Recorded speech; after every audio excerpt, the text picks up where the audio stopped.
Hello, and welcome to Meridian News Now. I'm Isabella Martin. Thanks for joining us. Logan Barnhart, a Hazlet resident, is said to have dragged a Metropolitan Police officer down the steps of the Capitol building on January 6. Originally, the FBI put pictures of Barnhart on their website, asking for anyone who recognized him to come forward. Barnhart was arrested in Lansing on Tuesday by the FBI, and he appeared in a U.S. District Court in Western Michigan and was released on a $5,000 bond. The Biden administration announced that booster shots are set to be rolled out the week of September 20th. Top health officials announced today that the effectiveness of Pfizer and the Moderna vaccine lessen over time. The recommendation is that a person should receive a booster shot 8 months after their second shot, with healthcare workers, nursing home residents, and seniors first in line. The Township Board and Planning Commission met Monday, August 16th to discuss current projects. Director of Community Planning and Development, Tim Schmidt, detailed what topics they covered during the meeting. There were three main topics that were focused on at the meeting: the mixed-use plan unit development, which is also the next item on your agenda, the sign ordinance update, and the form-based code. The biggest topic of discussion for the meeting was the mixed-use planning unit development ordinance. The Meridian Township Mixed-Use Planning Unit Development Ordinance has been under discussion in the Township Board and Planning Commission since September 2020. Updates to this ordinance were discussed at the July 20th meeting. Further discussion was paused until the joint Township Board and Planning Commission meeting was held on August 16th. We have, the Planning Commission has made a recommendation on the language to the board, and we have yet to formally publish it at the board level, so it's certainly all the time in the world for the board to propose amendments, suggest changes. Both the Planning Commission and Township Board are ready to make changes to the ordinance. The Township Board will be taking up the changes as discussion continues. Earlier this week, the U.S. Census Bureau released new information regarding the 2020 census, and the recently released census data shows promising growth for Meridian Township. Lucy Van Regenmorter is in the field with more. Okay. Thanks, Isabella. The U.S. Census Bureau released data on Thursday revealing that Meridian Township saw nearly 11% population growth in the last decade. As of April 1, 2020, Meridian Township had a total population of 43,916, an increase of more than 4,000 from the April 1, 2010 population of 39,688. Township Manager Frank Walsh attributes this growth to the township's exceptional safety, education, parks, and public space. The Township Board says they are dedicated to smart growth that increases the vitality and desirability of Meridian Township. Back to you, Isabella. Thanks, Lucy. The Meridian Township census data is available online at census.gov. On August 16th, the Michigan Nursery and Landscape Association presented the Meridian Township Garden Club with the 2021 Community Landscape Beautification Award. Garden Club member Tressa McAllister talked about receiving the award. Well, we've started this in 2012 and have been working at it since then. There was a lot to do at the beginning. And we have removed a lot of old shrubbery.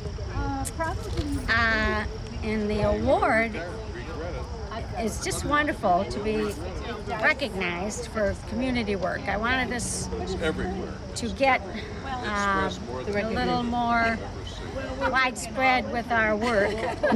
So I picked the post office, and it's been good. It's been a challenge, and it'll keep us working for quite some time, I think. The Beautification Award was given to the Meridian Township Garden Club for their overall craftsmanship and contribution to the Okemos Post Office environment. With discussion for the citizen survey beginning in March 2020, it is now open to the public. The first surveys were mailed on July 28th, and Neighborhoods and Economic Development Director Amber Clark talked with HOMTV's Elena Cugino about the importance of this study.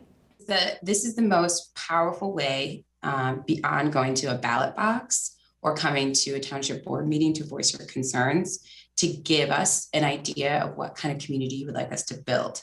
So these are the physical things of the community. How is your water? How are our parks? Do you feel like you can get your needs met as far as the amenities provided by the community in an efficient way? The final day to submit a survey is August 24th, 2021. In recent weeks, there was a spree of break-ins at local restaurants in the Lansing area, with suspects taking cash, electronic equipment, and other valuables. One local establishment, however, led the charge in helping them get back on their feet. Have a listen. In a time of need for others in the local restaurant community, Saddleback Barbecue came to the rescue with a helping hand to 5 restaurants who were victims of the local robbery spree. They did so by way of an online GoFundMe campaign, where money was quickly raised to support the cause. Saddleback owner Matthew Gillett spoke about how the project was able to come together. Well, I think the first thing that happened was Travis, my business partner, saw that there was a break-in at Good Truck and Diner, which is about 3-4 storefronts down from us in our Rio Town location. So I think that hit really close to home for us. It's amazing because we're really just the platform that kind of brought attention to what was going on. The communities will really put forth the energy and the funds to make it happen with all these restaurants, but the side of the giving part is obviously the best side. I mean, you're walking in these restaurants, hearing their stories, seeing how these break-ins impacted them, what they have to change in the future to try to avoid it. And all of us restaurants have been through a lot during the pandemic, so this is kind of just the icing on the cake coming towards the end of it. One of the restaurants impacted is right behind me, 102 Pho and Banh Mi, a Vietnamese restaurant right here in Okemos. I was able to speak to owner Bruce Lay this week about how the campaign affected his restaurant, as well as the support they've gotten from all over the community. Have a listen. Shortly after, I believe it's Travis that reached out to me and said, I'm sorry, all this stuff happening and all that, is it okay if, we add you to the GoFundMe? It's been amazing, amazingness in, SB Love, it's just shown, and the support from community near and far as well. I always get emotional and talk about it, it's just the love shown, man. And like I said, just the love shown is just tremendous, man. To see more on the GoFundMe project, visit the Saddleback Barbecue Facebook page. From Okemos, I'm Logan Sella, HOMTV. In total, over $8,000 was raised for the local restaurants from the campaign in just over a week's time. The Lansing Regional Smart Zone is made up of the cities of Lansing and East Lansing, Michigan State University, the MSU Foundation, Ingham County, and the Michigan Economic Development Corporation. Meridian Township was invited to join the Smart Zone, which promotes technological advances. HOMTV's Elena Cugino has more. Hello everyone, I'm Elena Cugino with HOMTV, and today I'm here at Dawn Avenue to talk about the Lansing Regional Smart Zone, LDFA, and their proposal to Meridian Township. So behind me is the Van Camp Incubator and Research Labs, which was part of one of the labeled development areas along with the buildings behind it and across the street. At the August 3rd Meridian Township Board meeting, the proposal, which works to support technological advances, was taken off the agenda after the board discussed concerns, the biggest being tax capture and how it would benefit the township. Neighborhood and Economic Director Amber Clark said the township has 5 years to consider being included again in the Smart Zone. In Meridian Township, Elena Cugino, HOMTV. There is no negative impact on the township for not joining the Smart Zone.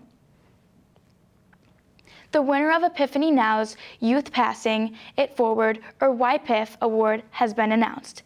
Here's Avery Grace Carver on her project and her plans for the future. So my freshman year, I was able to go up north with a teacher and then a group of other students, and we got to tour a couple food pantries, and then after some research down in our area, we were able to start up a food pantry at our high school that helps all the kids out whenever they need food. And so the funds that you raised online plus the additional $500 from Epiphany Now almost equals $1,000. How are you going to use those funds to better your project? I am actually looking forward to putting it towards the pantry and then eventually being able to take that towards our middle school and then hopefully our elementary school in the next few years. Congratulations, Avery, from everyone at HOMTV.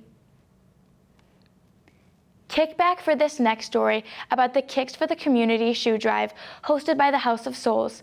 HOMTV's Elena Cugino has more. Souls is a local shoe and clothing store owned by brothers Lonnie and Leonard Smith, and their mother Nadia Sellers is a partner with the store. One of the things I want my sons to always do is give back. You cannot live your life without helping other people live theirs. So 2 or 3 times a year, we're going to have events. This event is important to us. It's called Kicks for the Community. We know that a lot of kids can't afford nice pair of Nikes or Adidas or different brand shoes. Partnering with Footprints of Michigan, the event on August 6th and 7th had over 200 pairs of shoes donated, and the event had lots of fun activities for the community as well.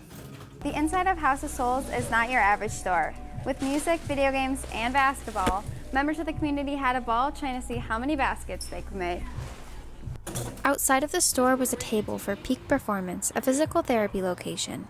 And on the 7th was a member of the Meridian Township Police Department. Police is very important to our community. Whenever there's a problem, that's who we call. But a lot of times I think people see the negative image of minorities and police on TV, and they may encounter a police officer that had nothing to do with that, but depending on how they feel, it could be, again, positive or negative. And we value our police department, not just when we need them, but because every day they risk their lives for us. Along with community events, the brothers said after college they would like to expand the business. I just know that we have the rest of our lives to work on this business, so I know I have a lot of time to work on this. So when I go to college, get my business degree, I plan on expanding this and franchising the whole business. In Okemos, Elena Cugino, HOMTV. The House of Souls is located at 1737 West Grand River Avenue in Okemos, and the store is open Monday through Saturday from 12 p.m. to 6 p.m.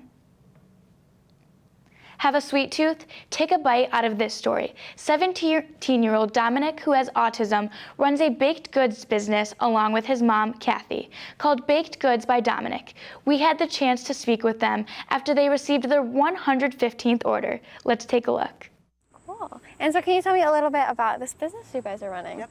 We, during the pandemic, Dominic had a lot of extra time, so we were thinking, maybe we'll start a business, and actually it was Dominic has started doing private speech therapy started I think in June of last year, doing it twice a week, and one of the ideas actually that she had, because she knows that Dominic likes to bake, is to bake, and then we would go to her house in Hazlet and she would pay us. And I started thinking, I wonder if this would be like maybe an idea, we could try it. So I did some research.